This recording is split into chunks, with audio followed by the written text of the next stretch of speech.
Assalamualaikum warahmatullahi wabarakatuh. Puji syukur kehadirat Tuhan Yang Maha Kuasa yang telah memberikan kita nikmat kesehatan dan kesempatan.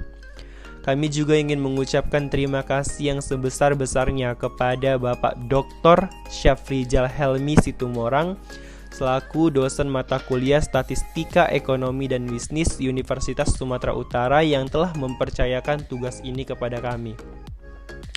Sebelumnya saya ingin memperkenalkan diri. Nama saya Ahmad Fadlan Hasibuan dari kelompok 2. Adapun anggota dari kelompok 2 yaitu saya sendiri, Sylvia Elisa Sitanggang, Oscar Holly Rizkia Tanjung, dan Anissa. Dalam video ini kami akan menjelaskan hasil diskusi kami tentang buku yang berjudul Customer Experience dari Don Peppers. Baiklah, untuk mempersingkat waktu, langsung saja kami mulai. Baiklah, untuk materi yang pertama akan dibawakan oleh saya sendiri, yaitu chapter 1, Teknologi Mendorong Gerakan Pengalaman Pelanggan. Seperti yang kita ketahui, pada zaman ini, pada saat ini, kita bisa menemukan dan menggunakan teknologi di mana-mana. Dari buku ini, saya mengutip satu kalimat dari penulis, yaitu tanpa pelanggan, Anda tidak memiliki bisnis sama sekali. Jadi, penulis menegaskan bahwa dalam buku ini, pelanggan adalah hal yang penting dalam berbisnis. Tanpa adanya pelanggan, itu berarti sama sekali kita tidak memiliki bisnis. Ada 5 poin yang ditekankan dalam bab 1 ini, yaitu 1. Memudahkan untuk memasarkan bisnis. Tentu saja teknologi yang sudah berkembang maju sangat membantu produsen untuk memasarkan bisnisnya. Contohnya ada marketplace dan tempat belanja online lainnya. Dalam buku ini, penulis menjelaskan bahwa pengalaman pelanggan akan lebih mudah diciptakan dengan adanya teknologi yang membantu mereka untuk mendapatkan barang apa yang mereka inginkan dengan mudah. Selanjutnya ada menghemat waktu dan biaya. Tentunya teknologi yang sudah maju akan memudahkan pelanggan untuk menghemat waktu dan biaya. Contohnya, dalam menghemat waktu, pelanggan tidak perlu datang ke tempat di mana barang itu dijual atau dibuat. Menghemat biaya, tentu saja dengan tidak datangnya pelanggan langsung ke tempat usaha atau penjualan atau produksi barang tersebut akan meringankan beban dari pengeluaran pelanggan untuk transportasi dan lain-lain. 3. Meningkatkan produktivitas. Teknologi lebih memudahkan pelanggan untuk meningkatkan produktivitasnya karena bisa dengan mudah dan cepat, lebih efektif dan efisien untuk menemukan barang apa yang dia inginkan. Teknologi juga memberikan keuntungan bagi produsen untuk pengelolaan tim yang lebih mudah. Jadi dengan adanya teknologi, produsen dan para staf akan lebih mudah dalam berkomunikasi, contohnya lebih mudah dalam pengolahan data dan lain-lain. Meningkatkan pelayanan adalah salah satu titik terpenting atau hal terpenting yang ditimbulkan oleh teknologi itu sendiri. Mengapa? Karena pelayanan yang baik akan menciptakan pengalaman yang baik juga kepada pelanggan. Sesuai dengan judulnya, Customer Experience, yang berarti pengalaman pelanggan. Apabila pengalaman pelanggan baik, maka pelanggan akan datang dan terus datang untuk memesan barang yang diinginkannya. Materi berikutnya yaitu pelanggan hanya ingin masalah mereka dipecahkan. Tentunya sebagai produsen ataupun pelayan, kita harus membantu pelanggan untuk memecahkan masalah mereka. Dalam buku ini, penulis memberikan beberapa cara pengaplikasian pemecahan masalah pelanggan yang bisa kita terapkan di kehidupan kita sehari-hari. Yang pertama itu adalah sederhanakan harga Anda. Kita harus mensederhanakan harga kita, maksudnya jangan terlalu mengambil untung sebanyak-banyaknya kepada pelanggan, karena takutnya pelanggan akan lari dan tidak akan kembali lagi ke toko kita. Yang terpenting pertama kali adalah kepercayaan pelanggan terhadap kita. Yang kedua itu kurangi kerumitan, misalnya syarat dan ketentuan. Jangan terlalu banyak meminta syarat dan ketentuan pada saat pelanggan pertama kali belanja kepada Anda, karena itu akan menimbulkan pikiran mereka itu bahwa Anda telah merumitkan dan mengganggu privasi yang sebenarnya tidak penting untuk Anda ketahui.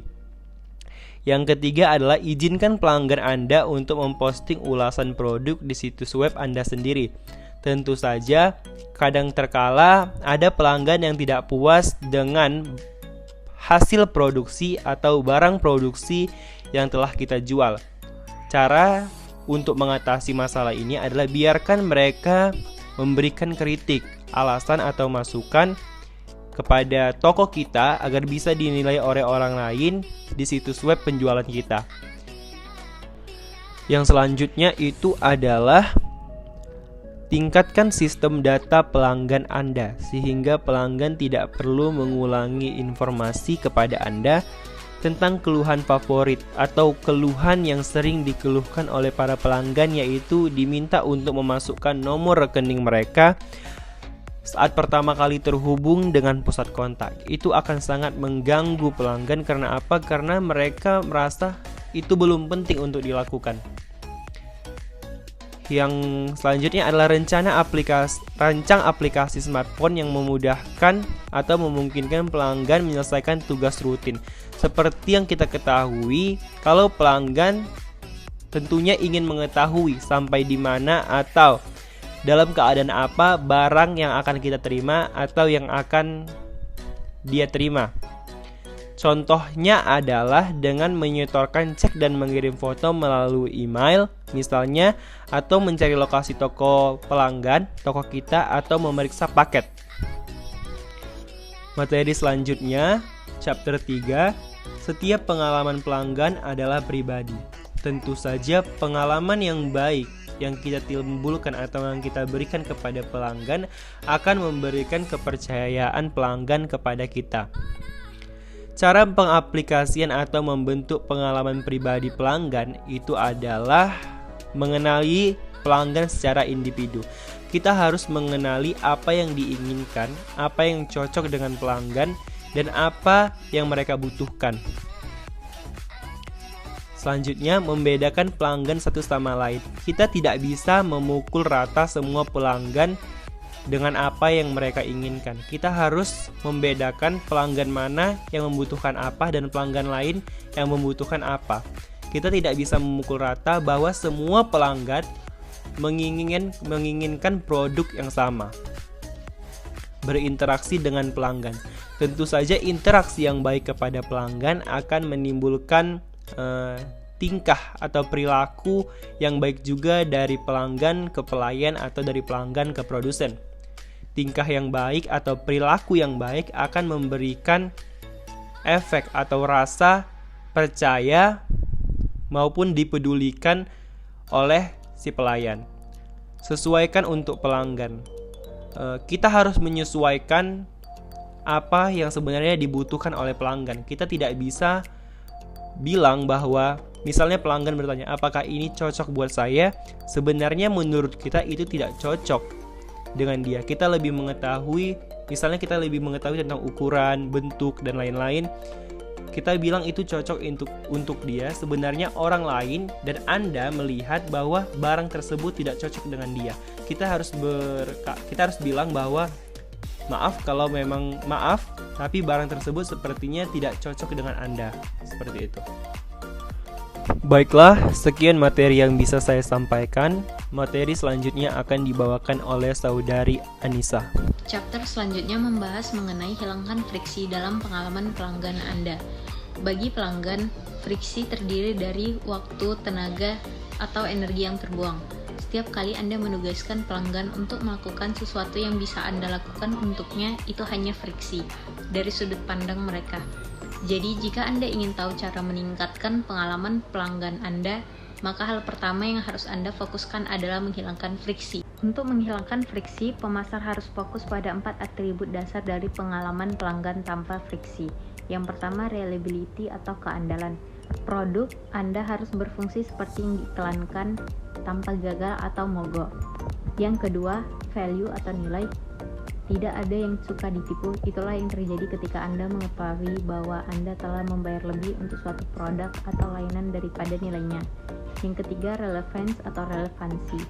Yang keempat ada trustability atau dapat dipercaya.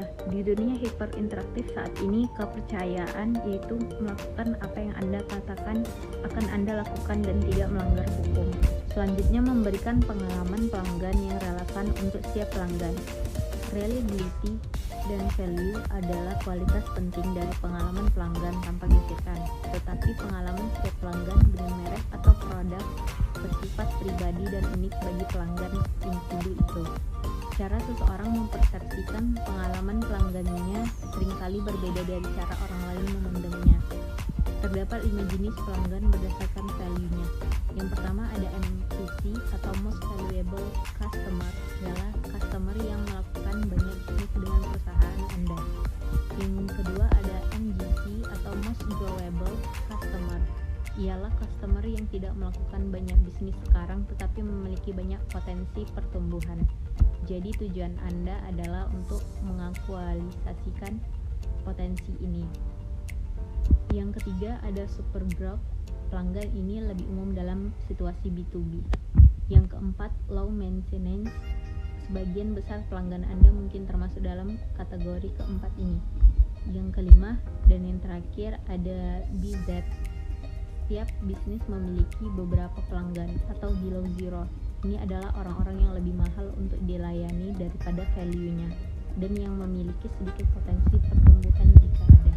Chapter yang ke-6, carilah feedback dari pelanggan. Untuk memaksimalkan kesuksesan bisnis Anda sendiri dan untuk menjaga pelanggan Anda sesetia mungkin, Anda perlu memastikan bahwa Anda dapat menangani lebih banyak keluhan.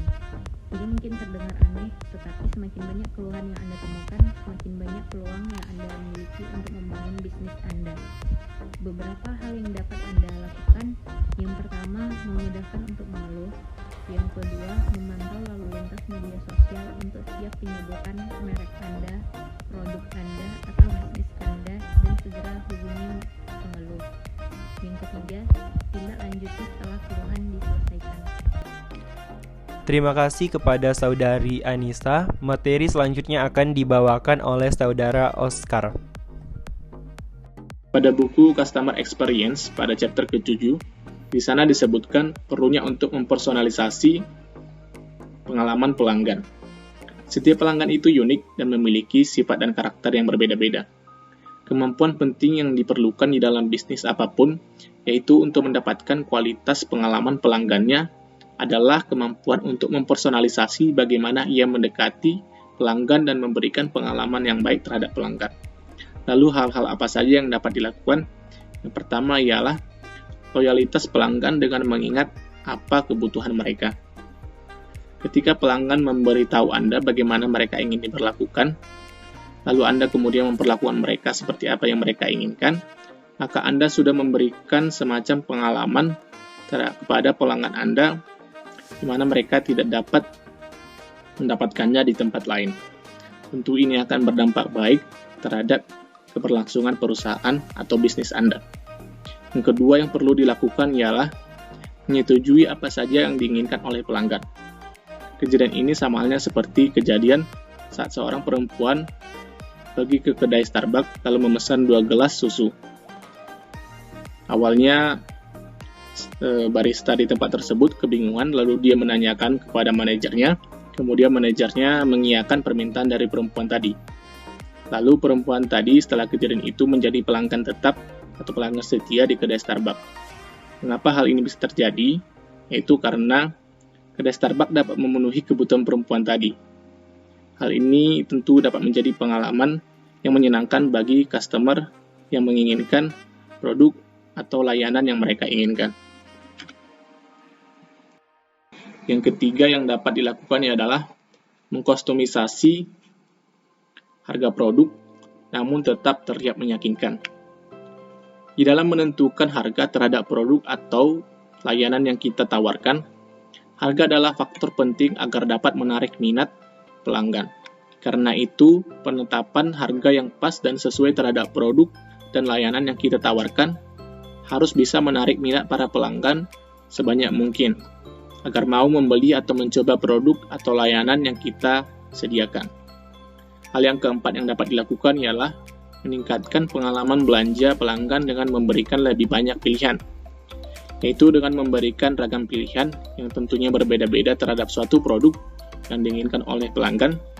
Tentu, pelanggan akan merasa senang saat berbelanja, karena dia mendapatkan pengalaman berbelanja dengan diberikan opsi memilih yang sesuai dengan keinginan mereka. Lalu hal kelima yang dapat dilakukan adalah melakukan interaksi untuk memaksimalkan layanan terhadap pelanggan.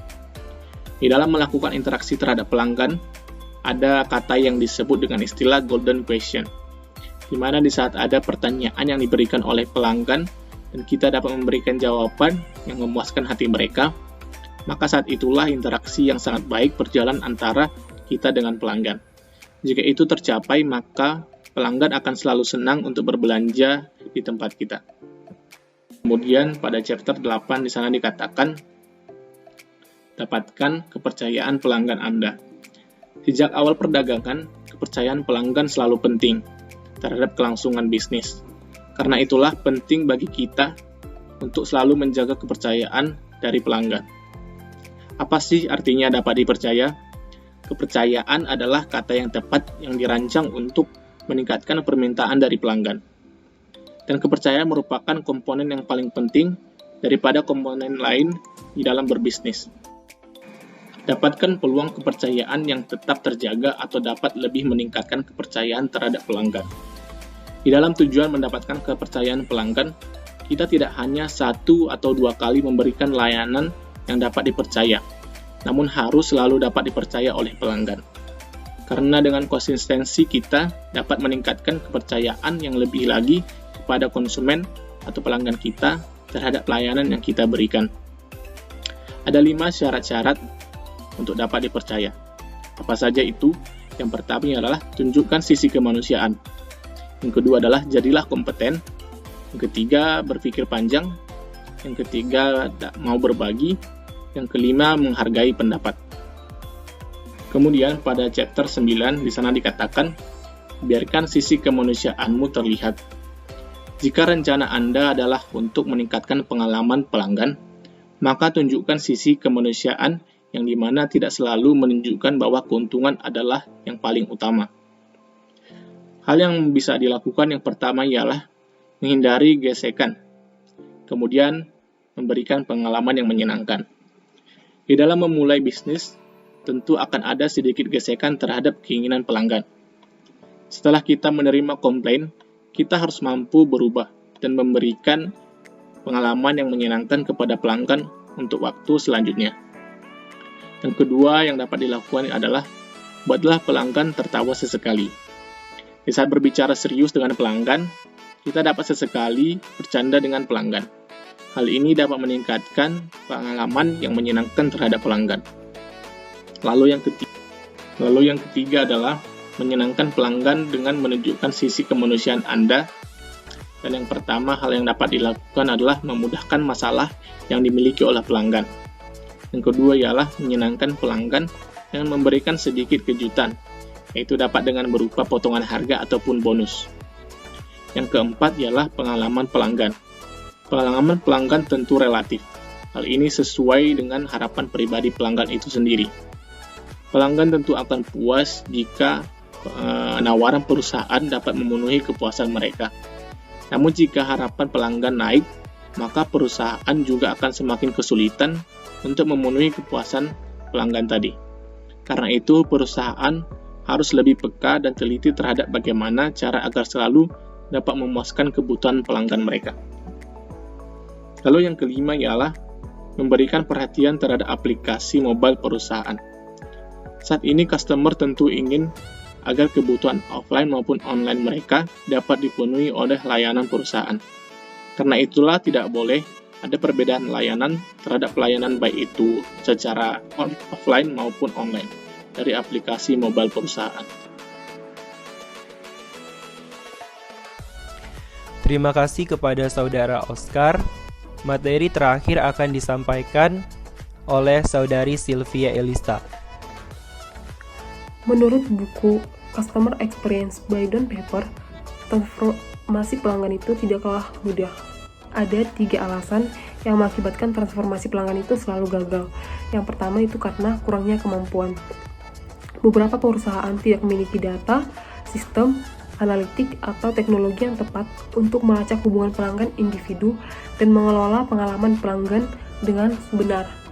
Masalah kemampuan teknis harus mudah dipecahkan karena teknologi telah berkembang sedemikian rupa sehingga Anda dapat mengakses banyak alat yang Anda butuhkan dengan kerumitan yang semakin sedikit atau semakin minim. Kemudian masalah yang kedua itu ada masalah penjajaran. Ketika tujuan internal perusahaan tidak selaras dengan baik, maka dapat menciptakan konflik yang akan merusak inisiatif yang berpusat pada si pelanggan.